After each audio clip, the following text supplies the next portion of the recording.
à la question comment est-on arrivé à un tel niveau de défiance, on va peut-être pas refaire l'histoire. Moi, je vois un petit peu deux niveaux. Il y a le niveau de l'action publique qui est parfois mal comprise, ou en tout cas mal mise en œuvre, ce qui crée une situation de défiance parce que les politiques publiques sont censées protéger une population. Or, il est arrivé dans des moments dans notre histoire, l'affaire du sang contaminé, les malades à cause du nuage radioactif de Chernobyl, etc. La population n'a plus été protégée et ça a pu créer un sentiment de rupture entre les citoyens et leurs dirigeants. Ils se sont dit, finalement, peut-être qu'il y a d'autres intérêts, des intérêts géostratégiques, géopolitiques, etc., qui sont passés avant la sécurité de la population et qui a créé donc un décalage, un sentiment de défiance des citoyens envers l'action publique.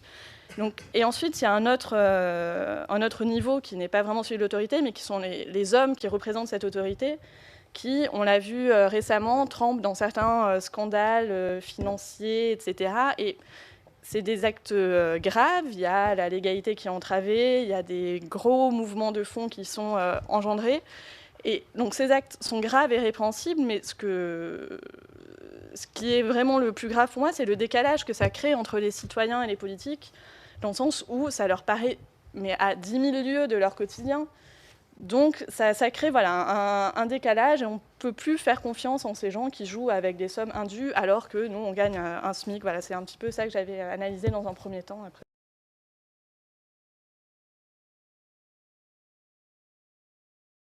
Mouvement de jeunes, on sait bien quelle est la situation actuelle en termes d'engagement des jeunes en politique, puisqu'il n'y a que 1% des jeunes qui s'engagent dans ce pays en politique.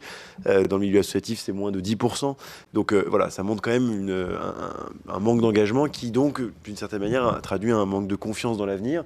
Et donc ce manque de confiance dans l'avenir, c'est ce constat que beaucoup de jeunes font, qu'au fond, ils ont la certitude que leur avenir sera, en France, pire que le quotidien de leurs parents. Et donc ça, c'est vraiment, je crois, et c'est en ça que le thème de la confiance est une des valeurs clés de notre engagement, je crois, à toutes et tous. C'est-à-dire qu'au fond, si on s'engage jeune en politique, c'est qu'on fait en sorte qu'il y ait de plus en plus de jeunes qui s'engagent, bien sûr, dans nos partis, mais au fond, en politique, et qu'on intéresse au débat public, c'est aussi pour que ce climat de confiance soit restauré entre jeunes et politiques, et puis... et bien sûr, faire aussi en sorte que les politiques fassent confiance aux jeunes, parce que je pense que ça va aussi dans ce sens-là.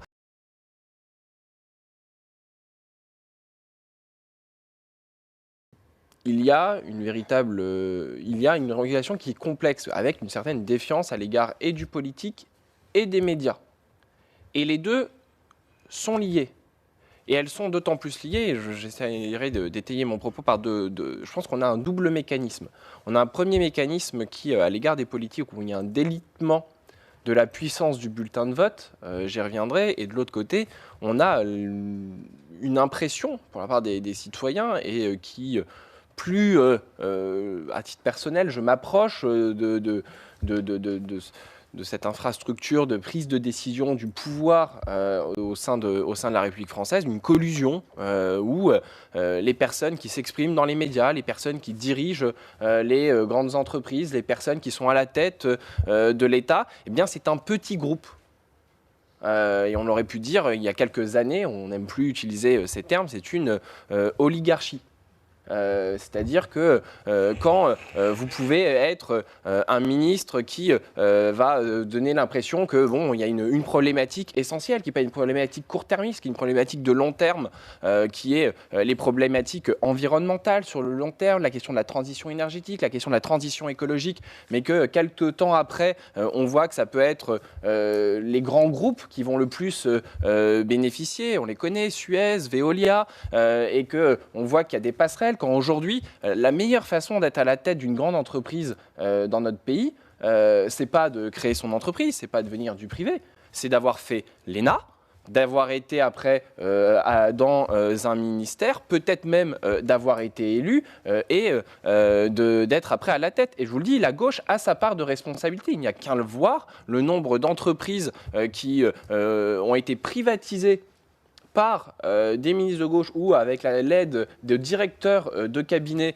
de gauche et qui après ça a été ces mêmes personnes qui ont été à la tête de cette entreprise. Et bien quand on a l'impression que le pouvoir, et pas au sens du pouvoir politique, mais le pouvoir économique, médiatique, politique et consanguin tenu par une petite élite qui en plus aujourd'hui a trouvé un magnifique mécanisme qui s'appelle les grandes écoles, tout particulièrement Sciences Po Paris, pour se réunir, se rassembler, se reproduire, se marier et tenir les pouvoirs, eh bien effectivement ça crée une distanciation avec le reste des citoyens. Quand on parle de collusion politico-médiatique, c'est qu'on parle quand même des mêmes groupes qui, par amitié, parce qu'ils considèrent que le président de la République est son frère, comme Arnaud Lagardère, où on va financer les campagnes électorales, posséder l'immense majorité des médias et en plus bénéficier des contrats publics. Que ça soit réel ou supposé, c'est-à-dire qu'il y ait des problèmes, est-ce qu'on est juste sur des questions d'éthique ou est-ce qu'on est juste, bah oui, ils s'aiment bien, et que ça soit des fois de gauche comme de droite, ça donne une image, un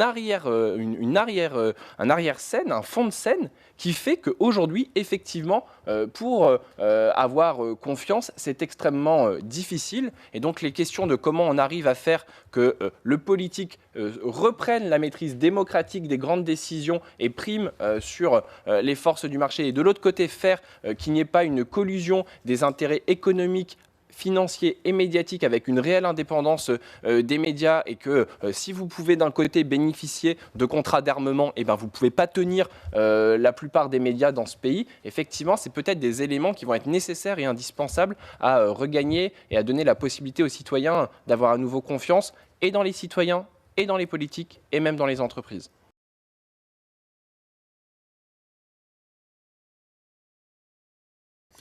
C'est très difficile quand on a fait 40 ans de journalisme, notamment en 23 ans au monde, de croire les politiques. Bon, mon sentiment personnel, c'est qu'ils mentent tous et en permanence. Bien entendu, chaque journaliste a eu l'occasion de le vérifier par lui-même dans ses rapports personnels. Une petite anecdote, par exemple, 1984, je téléphone au directeur de cabinet de François Mitterrand. À l'époque, il s'agissait de Jean-Claude Colliard, doyen de faculté de droit, qui a été ensuite 9 ans membre du Conseil constitutionnel. Et je lui pose une question en rapport avec l'actualité, etc. Il me répond en mentant de façon éhontée. Bien entendu, je n'ai plus jamais eu de rapport avec M. Jean-Claude Colliard. Quand on me ment, moi, ça ne marche plus. Je ne sais pas pourquoi, mais la confiance, ça ne peut pas reposer sur le mensonge. Et c'est bien pour ça que le problème est là. Dans une société qui a appris à mentir, où les journalistes donnent l'exemple, les politiques donnent l'exemple, les élus de la nation, où les élus de la nation donnent l'exemple, je veux dire, c'est difficile. Alors, si vous voulez, je me suis intéressé à la question de façon plus récente, mais vous n'avez pas été sans remarquer, par exemple, en mai 2011, comment notre ministre de l'Intérieur s'était fait moucher de façon lamentable par l'INSEE sur des chiffres concernant les échecs scolaires. Les échecs scolaires, avait-il déclaré sur Europe 1, c'est pour les 2/3 des enfants d'immigrés. Bon, bien entendu, c'était faux, et bien entendu, alors il y a eu toute une polémique, un buzz, etc. Et puis finalement, l'INSEE, on pense à sa réserve obligée, a fait un communiqué pour dire voilà les chiffres, quoi. Bon. Effectivement, je disais, les médias essayent de faire leur travail. Devant ce flux permanent de mensonges, ils sont bien obligés de commencer à réagir. Libé a fait une rubrique intox des intox depuis un certain temps. Le Monde fait parfois ça. Arrêt sur image, ça en était fait une spécialité, continue à faire ça. Et puis France Info s'y met avec le vrai du faux le samedi, etc. Donc, si vous voulez, ça pose problème. C'est-à-dire que pour les médias, ça pose problème. Et comme le système médiatique fait quand même de moins en moins de vérifications, de moins en moins d'enquêtes, d'investigations, etc., globalement. Alors, il semble qu'il y revienne un peu par la force des choses, mais on a quelques difficultés à rétablir pour les journalistes, donc ça devrait être le rôle, la vérité, en tout cas en temps réel. Parce que quand on intervient sur Europe 1, le journaliste à qui le ministre de l'Intérieur balance sa statistique, bien entendu qu'il n'a pas les éléments là sur l'heure, etc. Peut-être qu'il peut les trouver dans la journée qui vient, mais c'est trop tard pour la radio, c'est beaucoup trop tard. Donc voilà. C'est un problème suffisamment prégnant pour que lorsque le président Sarkozy a initié des États généraux de la presse écrite à l'automne 2008, on a créé dans ces États généraux un groupe qui s'appelait Confiance. Ça voulait dire en fait comment restaurer la confiance entre les lecteurs, puisque j'ai presse écrite, et les médias. Et dans ce secteur, en fait, dans ce groupe de travail, on était une quinzaine. Je y ai participé au titre de mon association. Et on a travaillé 6 demi-journées uniquement sur le thème de la déontologie professionnelle, uniquement là-dessus. Parce qu'une grande partie des problèmes de la confiance entre les citoyens et leurs médias et les journalistes viennent du fait qu'il n'y a pas en France ni code de déontologie, ni instance de déontologie. Il n'y a pas de règles qui s'imposent à tous. Donc, se sont multipliées depuis des décennies les inexactitudes, les erreurs, les inventions, l'attaque aux personnes, les délits pas les délits d'initiés, les conflits d'intérêts, etc., etc. Enfin, toutes les infractions, au fond, aux règles déontologiques qui devraient être normalement, intériorisées et s'exprimer en permanence. Alors, c'est pour ça que on a créé avec d'autres, des journalistes et des non-journalistes, une association fin 2006 qui s'appelle l'Association de préfiguration d'un conseil de presse, qui veut créer en France ce qui existe dans une centaine de pays dans le monde, une vingtaine de l'Union européenne, mais qui a toujours été refusé en France par la profession, c'est-à-dire éditeurs de presse et de médias en général, et journalistes, c'est-à-dire une instance de autorégulation ou co-régulation, parce que nous notre projet, c'est d'avoir une instance de co-régulation, profession et public.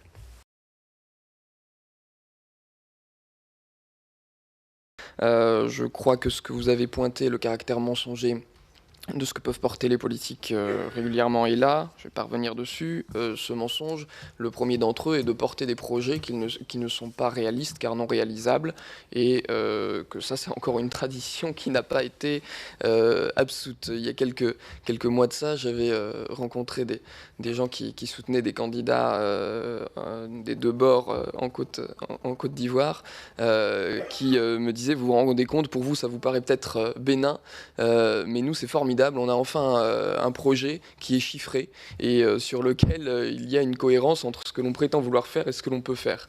J'ai un peu explosé de rire en disant que malheureusement, non, ce n'était pas encore la norme chez nous que de faire des promesses que l'on puisse tenir. Je pense que c'est le premier élément. Un clientélisme aussi systématique à chaque élection, où on va voir les gens catégorie par catégorie en leur disant bon bah vous on vous donnerait ça, vous donnerez ça, vous on vous donnerait ça, mais avec l'absence du coup d'une cohérence globale et l'absence de sincérité dans le message qui est porté. Je crois que si sur une élection donnée à un moment T cela peut ne pas se voir, je crois que les citoyens ont fini par être lassés qu'on cherche à les acheter catégorie par catégorie. Et que ça participe donc de cette défiance, et que nous avons une population, et c'est fort heureux, qui est éduquée bien plus qu'il y a un siècle et qui est capable de cerner les incohérences d'un projet, là où le politique a encore trop tendance à les prendre pour des cons, tels que certains ont pu l'assumer parfois par médias interposés. Le deuxième élément, c'est l'aspect un petit peu éthique d'arrangement entre amis, mais amis dans la réalité, ennemis sur le plan politique. Le dernier en date que je vois un petit peu emblématique a été cette question des emplois fictifs, où la mairie de Paris a dit bon allez, vous nous payez, vous nous filez un peu d'argent, et puis pas vu, pas pris, on ne va pas se porter partie civile sur la question des emplois fictifs. Je crois que ce genre d'entente entre amis et ennemis en politique doivent être censurés si on ne veut pas donner le sentiment que finalement il y a une caste, un clan, qui serait les politiques dans leur coin face aux citoyens de l'autre qui n'ont pas les mêmes droits. La technique, le chiffre, a bien souvent pris la place du sens.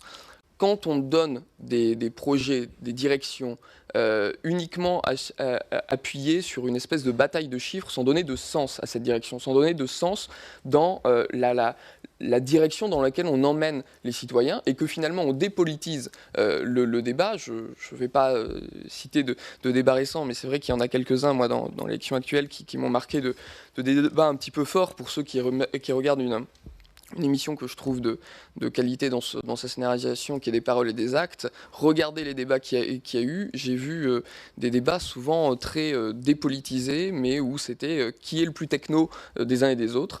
Ça va de pair avec l'idée que le politique est un professionnel. C'est le meilleur technicien serait le meilleur politique. Non, je ne crois pas. Ce serait dire qu'il n'y a pas d'idée, il n'y a pas de différence idéologique, il n'y a pas des directions différentes dans lesquelles on amène les Français.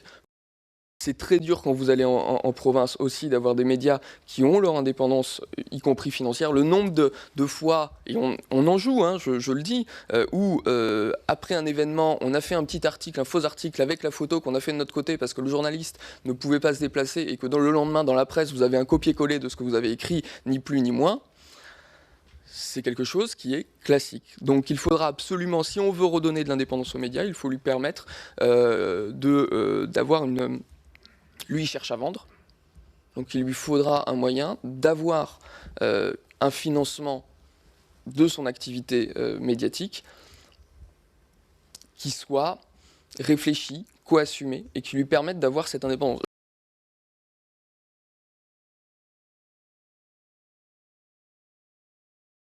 La question de la pluralisme, du pluralisme, quand on parle de confiance, ça veut dire démocratie et pluralisme de la presse. Aujourd'hui, il y a une concentration dramatique du paysage de la presse dans tous les domaines, notamment aussi la presse écrite en France. Et du coup, si tout ça fait système, parce que si on discute sans mettre le doigt, alors peut-être, je sais pas, je vais tomber dans les préjugés qu'on peut avoir des fois sur quelqu'un qui est marxiste, mais si on met pas le doigt sur ce qui fait système, c'est que derrière aujourd'hui, la plupart des grands groupes de presse écrite, de télévision, de radio sont détenus par une minorité de grands groupes qui répondent à des impératifs financiers, des critères de rentabilité exigés par des actionnaires et qui ne répondent pas forcément à des critères objectifs de la fabrication d'une information de qualité, pluraliste. Thierry le disait très bien aussi, mais ce qu'on appelle les experts sur les plateaux, les économistes, on fait tout le temps passer les économistes en gros libéraux, jamais on fera passer les économistes atterrés, par exemple, qui ont écrit beaucoup de choses, ou en tout cas très rarement et beaucoup moins que d'autres. Et là aussi, il y a un devoir de salubrité du débat public. Quand je dis ça, c'est pas pour prêcher pour ma paroisse, c'est juste que pour le bien fondé du débat public et le pluralisme des idées, il faut vraiment une maîtrise publique de la presse aujourd'hui pour en assurer le pluralisme et le sortir de cette emprise de la rentabilité qui a des conséquences derrière aussi sur le métier même de journaliste. Parce qu'il y a des rapports, il n'y a pas besoin de voir des rapports quand on voit les choses, mais il y a des rapports de plus en plus accablants qui font état aussi de la précarité, des conditions de travail, comment eux-mêmes sont soumis à ces impératifs de rentabilité, comment ils n'ont pas eux-mêmes le temps de fabriquer de l'information, vous le disiez tout à l'heure, de faire de l'investigation, de fabriquer de l'information sérieuse. On peut compter sur nous, sur la jeunesse et les gens nouveaux, pour réinterroger le système déjà existant et être en quelque sorte des lanceurs d'alerte. Parce que quand il a été établi par une élite à l'époque, puis après ça a été établi dans tous les cerveaux que le nucléaire assure l'indépendance énergétique de la France, que les OGM vont permettre à tout le monde de bien manger plus tard. Ça a été établi par des gens. Et donc, si personne ne remet en cause ça, si on n'a pas des lanceurs d'alerte comme peuvent le faire Greenpeace en rentrant dans une centrale nucléaire, en montrant que finalement, c'est pas tellement sécurisé, ou des choses comme ça, si personne ne remet en cause ça, on n'y arrivera jamais. Donc, c'est là où est notre rôle, mais ce n'est pas forcément le rôle des jeunes politiques, c'est le rôle de tout citoyen qui a un regard neuf sur tout ça et qui voudrait lancer des alertes là-dessus. Alors, il va falloir mettre des règles. Et l'une des règles qu'il va falloir mettre en place, notamment sur les médias, c'est de regarantir une beaucoup plus importante diversité. Et par exemple, si on introduisait une loi qui disait si une entreprise, et un groupe, j'entends, est propriétaire d'un média papier, il n'a pas le droit d'être propriétaire d'un média radio, il n'a pas le droit d'être propriétaire d'un média télé. faire qu'aujourd'hui on ne puisse pas avoir on ne puisse pas être dans tous les domaines en même temps, faire qu'aucune entreprise, aucun groupe ne puisse être propriétaire de plus de 30% s'il y a plusieurs lignes sur un même média. On voit là qu'il y a des choses à faire et des choses à mettre en place. Effectivement, on a fait un site internet, voilà, un peu drôle, amusant, sur la fiche de campagne de Nicolas Sarkozy. J'ai jamais fait autant de médias de mon organisation, n'a jamais fait autant de médias ces 2 dernières années. Mais alors, est-ce que c'est de la faute des politiques menteurs qui mentent tout le temps, ou c'est de la faute tout simplement des médias qui posent des questions ahurissantes en permanence? Moi, je ne demande mais qu'à ça de parler autre chose. Mais si demain, je veux pouvoir avoir la notoriété qui va me permettre de parler de fonds politiques sur des médias et de commencer à intéresser les citoyens et à toucher les jeunes de ma génération qui ont besoin de savoir ce que propose François Hollande et est-ce que oui ou non c'est mieux ou moins bien que ce que propose Eva Joly ou que ce que propose Jean-Luc Mélenchon ou ce que propose Nathalie Arthaud ou est-ce que ça n'est pas aussi bien? Et bien, tout simplement, il faut que je fasse de la politique esbrouffe. Et bien ça, je pense que ça fait faire partie des choses qu'on a besoin de poser aujourd'hui dans les relations, citoyens-médias et dans les relations politiques-médias. Ce problème, quand on est un homme politique ou une femme politique, l'homme étant pris ici au sens générique, on ne peut pas dire le système médiatique nous demande ça, on y va. Non, je pense qu'au point où on en est, la seule solution qu'ont les politiques, s'ils veulent aborder le fond, c'est précisément de refuser le jeu politique, le jeu médiatique, de refuser ces questions idiotes de...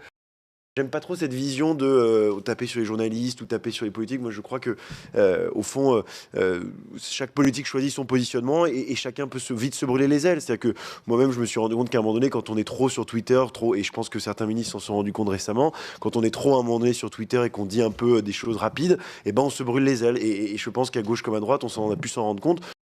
La question de la démocratie locale. Et il y a Pierre Rosanvallon qui parle quand il a fait un livre sur la question de l'égalité, qui parle de solidarité, de communalité. Donc au fond, parvenir à ce que la décision soit prise au niveau très local et qu'il y ait de nouvelles solidarités dans ce niveau communal. Je pense que ça peut être une piste, effectivement, parce que je crois que la confiance, ça ne s'instaurera pas de haut en bas, mais plutôt à l'inverse, de bas en haut, et que ça commence d'abord par le lien très très local, et qu'au fond, on a une capacité à plus faire confiance à son maire, voire même à l'animateur de son conseil de quartier, qui va pouvoir ensuite proposer un aménagement d'un espace vert. Enfin, voilà, je vous invite vraiment à aller dans des conseils de quartier, parce que c'est très intéressant, et là, on voit une démocratie participative, ou en tout cas très locale, et qui, à mon avis, permet de créer de la confiance. Donc, je pense que consulter autrement, c'est vraiment une première piste.